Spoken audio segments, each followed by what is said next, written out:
Hi అండి. నేను మీ రాఘవరావుని. కూటమి ప్రభుత్వం 15 సంవత్సరాలు ఉండాలి. చంద్రబాబు నాయుడు గారి అనుభవం ఈ రాష్ట్రానికి అవసరం. ఆయన ఈ 15 సంవత్సరాలు ముఖ్యమంత్రి కొనసాగాలని నేను కోరుకుంటున్నానని పవన్ కళ్యాణ్ గారు పదే పదే చెప్తున్నారు. కొన్ని మీటింగ్‌లు ఈ మధ్యన జన సైనికులు సీఎం అంటే తప్పు. చంద్రబాబు నాయుడు గారు సీఎంగా ఉన్నారు. మీరు అట్లా మాట్లాడడం తప్పు అని చెప్పారండి జన సైనికులకి. ఆయన అట్లా మాట్లాడుతూ, మంచి పనులు చేస్తూ, ఎక్కడైనా సరే చంద్రబాబు నాయుడు గారి నాయకత్వాన ఈ పని జరిగింది, ఈ పని చేస్తున్నాం, ఆయన అనుభవంతో ఈ పని జరుగుతుంది, డబ్బులు ఇస్తున్నారు, ఈ పని చేస్తున్నామని ప్రతి పనికి చంద్రబాబు నాయుడు గారి పేరు చెప్తున్నాడు పవన్ కళ్యాణ్ గారు. కానీ ఈ తెలుగుదేశం నాయకులు కూటమికి తూట్లు పొడుస్తున్నారు. పవన్ కళ్యాణ్ గారు కూటమి ఇంకో 15 సంవత్సరాలు కొనసాగాలి, ఆంధ్రప్రదేశ్ రాష్ట్ర ప్రజలు బాగుండాలి, ఆంధ్రప్రదేశ్ అభివృద్ధి పదంలో నడవాలి, 3,00,000 కోట్ల పైగా ఆర్థికాభివృద్ధి చెందాలని కళ్ళగంటున్నారు పవన్ కళ్యాణ్ గారు. ఈ తెలుగుదేశం నాయకులేమో దానికి విఘాతం కలిగిస్తూ, దానికి వ్యతిరేకంగా కూటమికి తూట్లు పొడవాలని చూస్తున్నారు, తూట్లు పొడుస్తున్నారు కూడా అండి. దీనివల్ల ఏమవుతుందండి? అధపాతాళంకి ఆల్రెడీ అధపాతాళం తొక్కేసిన Jagan Mohan Reddy party, YCP party తొక్కేసాడుగా పవన్ కళ్యాణ్. ఇప్పుడేమవుతుంది? ఈ యొక్క తెలుగుదేశం నాయకులు చేసే ప్రకటనలతోటి అధపాతాళంలో ఉన్న వైసీపీకి తెలుగుదేశం పార్టీ ఊతం ఇస్తున్నట్టు తెలుస్తుంది, ప్రజలు భావిస్తున్నారు. గమనించాలని కోరుకుంటున్నాను. ఆంధ్రప్రదేశ్ బాధ్యతను కాపాడే బాధ్యతను చంద్రబాబు నాయుడు గారి పైనే ఉంది. స్పష్టంగా చెప్తున్నానండి. పవన్ కళ్యాణ్ గారే కాదు, నేను కూడా చెప్తున్నాను. ఆంధ్రప్రదేశ్ రాష్ట్రం అభివృద్ధి చెందాలన్నా, ముందుకు నడవాలన్నా, విఘాతం లేకుండా నిర్విఘ్నంగా కొనసాగాలన్నా దానికి చంద్రబాబు నాయుడు గారే బాధ్యత వహించాలి, బాధ్యత తీసుకోవాలి కూడాను. ఎందుకు చెప్తున్నా అంటే, ఈ యొక్క వైసీపీ పార్టీ గుంటనక్కలా కాసుకుంది కనుక చంద్రబాబు నాయుడు గారు గమనించాలి. కూటమిని నిలబెట్టాలన్నా, చేయాలన్నా, ఏం చేయాలన్నా చంద్రబాబు నాయుడు గారి యొక్క చేసే పాలసీలు, చేసే విధానం బట్టే ఉంటుందండి. కూటమి ఉండగలిగితేనే చంద్రబాబు నాయుడు గారు ముఖ్యమంత్రిగా ఉంటారని ప్రజలు అనుకుంటున్నారు. ఒకటే అండి, ప్రజలు ఏమనుకుంటున్నారంటే, కూటమికి ఇట్లా తూట్లు పొడుస్తున్న తెలుగుదేశం పార్టీ నాయకుల మాటల వలన కూటమిని కొనసాగిస్తారా చంద్రబాబు నాయుడు గారు? లేకపోతే తిరిగి పువ్వుల్లో పెట్టి జగన్మోహన్ రెడ్డికి ఇస్తారని ప్రజలు అనుకుంటున్నారండి. ఎందుకంటే ఈ మొత్తం వ్యవహారాన్ని నిశితంగా పరిశీలిస్తున్నారు ఆంధ్రప్రదేశ్ రాష్ట్ర ప్రజలు. వాళ్ళు గమనించేది ఏంటంటే, ఏదో 7 నెలల నుంచి బాగా సాగుతున్నాయి, అన్ని పనులు జరుగుతున్నాయి, అంతా బాగుంది.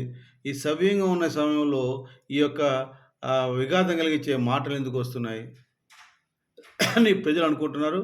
అది ఒక్కసారి చంద్రబాబు నాయుడు గారు గ్రహిస్తే మంచిదని ప్రజలు అనుకుంటున్నారు. ఒకవేళ కాదు అనుకుంటే ప్రజలు నిర్ణయం తీసుకుంటారు, అందులో డౌటే ఉంది. ప్రజలే కదా నిలబడి చంద్రబాబు నాయుడిని, పవన్ కళ్యాణ్ గారిని, బీజేపీ పార్టీని గెలిపించింది ప్రజలే కదా. వాళ్ళు ఏ నిర్ణయం తీసుకోగలుగుతారు. ఎందుకంటే వాళ్ళకి సర్వ హక్కులు ఉన్నాయి, వాళ్ళే ఓటు హక్కు వాళ్ళకే ఉంది కనుక వాళ్ళే చేయగలుగుతారండి. నేను కోరుకున్నది ఒకటే, పవన్ కళ్యాణ్ గారు చాలా తగ్గి సీట్లు తీసుకున్నదే తక్కువ సీట్లు, 24 సీట్లు తీసుకున్నారు. 3 ఎంపీ సీట్లు తీసుకున్నారు. 24 సీట్లలో 3 మళ్ళా బీజేపీకి ఇచ్చేశారు, ఒక ఎంపీ సీటు బీజేపీకి ఇచ్చేశారు. అసలు తీసుకున్న సీట్లే తక్కువ, అయినా కూడా త్యాగం చేశారు. ఎందుకు? పొత్తు ఉండాలి, ప్రజలకి సేవ చేయాలి, కేవలం ప్రజలకు సేవ చేయాలనే ఉద్దేశంతో ఆ రాక్షసుడి నుంచి కాపాడి కూటమిగా ఏర్పడి మంచి ప్రభుత్వం ఉండాలి, ప్రజలు బాగుండాలి, ప్రజలు బాగుంటే ఆయన మనస్సుకి కుదుటగా ఉంటుంది పవన్ కళ్యాణ్ గారికి. ఆయన కోరిక అదే. కానీ ఆయన అప్పుడప్పుడు మీటింగ్‌లో ఎప్పుడు చెప్తుండేవాడు. మీరు ఈ సీట్లు తగ్గినవి బాధపడొద్దు మీరు. రేపొద్దున రాబోయే గ్రామ పంచాయతీ కావచ్చు, మున్సిపాలిటీ కావచ్చు, మేయర్‌లు కావచ్చు, లేదంటే ఈ యొక్క కార్పొరేషన్‌లు దేనికైనా మనకు 33% వస్తుందన్నారు. కానీ ఆ 33% అనేది ఎక్కడ రావటం లేదు. ఎమ్మెల్యేలు చాలామంది తెలుగుదేశం ఎమ్మెల్యేలు జనసేన కార్యకర్తల్ని హీనంగా చూస్తున్నారంటే చాలా కంప్లెయింట్లు వస్తున్నాయండి. నేను ఈ వీడియో ద్వారా ముఖ్యంగా పవన్ కళ్యాణ్ గారిని కోరేది ఒకటే. పవన్ కళ్యాణ్ గారు, నేను ఇప్పుడు ఈ విషయం వచ్చింది చెప్తున్నాను. జన సైనికులు చాలామంది బాధపడుతున్నారండి. చాలామంది ఎమ్మెల్యేలు జనసేన పార్టీ కార్యకర్తలను, జనసేన పార్టీ చిన్న చిన్న నాయకులను లెక్క చేయట్లేదు. పక్కన పడేస్తున్నారు.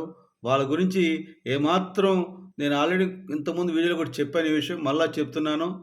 మొన్న మీరు చూశారు. పెడ నియోజకవర్గంలో ఒక జనసేన కార్యకర్త ఆత్మహత్య చేసుకోబోయాడు. ఎందుకు చెప్తున్నా అంటే వాళ్ళ బాధ మీకు చెప్తున్నాను సార్. ఎందుకంటే వాళ్ళు ఎంతో కష్టపడ్డారు సార్. ఒక్కరోజు, 2 రోజులు కాదు పవన్ కళ్యాణ్ గారు. 10 సంవత్సరాలు కష్టపడ్డారండి.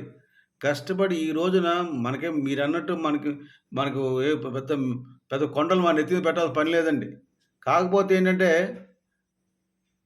కాకపోతే ఏంటంటే మనకి మంచి జరగాలి. మంచి జరగాలంటే అంతా సవ్యంగా ఉండాలి.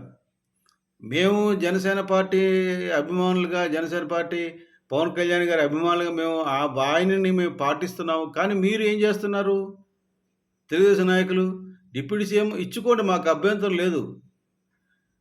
డిప్యూటీ సీఎం ఏదైనా చేసుకోవచ్చు. కానీ మీరు ప్రాపర్‌గా లేదు మీ సంభాషణ. ఇయన్నీ మీరు చంద్రబాబు నాయుడు గారు కనుసన్నలు జరుగుతున్నాయో తెలీదు మనకి. ఇక్కడ లోకల్ చాలామంది నాయకులు మాట్లాడారు. ఏంటండి దావోస్ ఏంటండి? దావోస్ ఎందుకెళ్లారండి ప్రజల సొమ్ముతోటి? నేను ఒకటి అడుగుతున్నా చంద్రబాబు నాయుడు గారిని. మీరు దావోస్ ఎందుకెళ్లారు? ప్రజల సొమ్ముతోటి స్పెషల్ ఫ్లైట్ ఏసుకొని ఎందుకెళ్లారు? ఏదైనా పెట్టుబడులు తెస్తారని కదా! పెట్టుబడులు తేకపోవడం పోగా దావోస్‌లో మంత్రి టీజే భరత్‌కి ఏం పనండి? ముఖ్యమంత్రి అవ్వాలా లోకేష్? చేసుకోండి. కాదని ఎవడన్నాడు? కూటమి నుంచి బయటికెళ్ళిపోయి ముఖ్యమంత్రి చేసుకుంటారు. లేదా ప్రధానమంత్రి చేసుకుంటారు. మీ ఇష్టం. ఒక దేశంగా ప్రకటించుకొని మీ ఇష్టం ఏదైనా చేసుకోండి. తప్పు లేదు. కానీ కూటమిలో ఉన్నప్పుడు ఒక మినిస్టరు అది దావోస్ ఎళ్ళింది ఎందుకోసం? పెట్టుబడులు తేవడానికి. లోకేష్ ముఖ్యమంత్రి చేయడానికి కాదక్కడ. ఆ మాత్రం ఇంగిత జ్ఞానం లేని మంత్రులతోటి అటువంటి ఎమ్మెల్యేలని మా పవన్ కళ్యాణ్ గారు గెలిపించినందుకు నేను చాలా బాధపడుతున్నాను.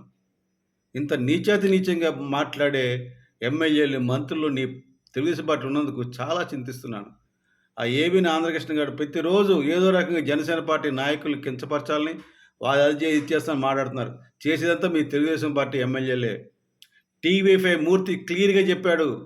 ఈ యొక్క సీజ్ ద షిప్ అన్నప్పుడు ఈ బియ్యం తాలూకా డబ్బులు 140, 150 మంది ఎమ్మెల్యేలు పొందుతున్నారు ప్రతి నెల మూటలు వస్తున్నాయి వాళ్ళకని క్లియర్‌గా చెప్పాడు టీవీ5 మూర్తే. కాదు ఒకసారి రిఫర్ చేసుకోండి. అంత నీచంగా దోచుకున్నారు. వాళ్ళ గురించి మాట్లాడు ఏబిఎన్ ఆంధ్రజ్యోతి రాధాకృష్ణ గారు.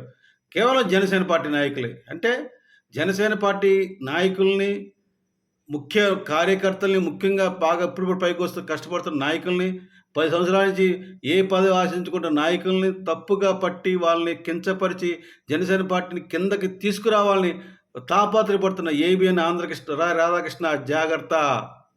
నీకు రోజులు దగ్గర పడినాయి. మా పవన్ కళ్యాణ్ గారు విశ్వరూపం త్వరలో చూస్తావు. నేను అనుకుంటున్నాను మీరు ఇట్లాగే మాట్లాడుతూ ఇలాగే ముందుకెళ్తే రేపు మార్చి 14వ తారీఖు 11వ జనసేన పార్టీ ప్లీనరీ సమావేశాల్లో పిఠాపురంలో మీ అంతు చూడకపోతే నా పేరు రాఘారావే కాదురా. ఛాలెంజ్ చేస్తున్నాను. ఇదే తరాలు వెళ్తే మాత్రం మీకు జరగబోయేది అదే.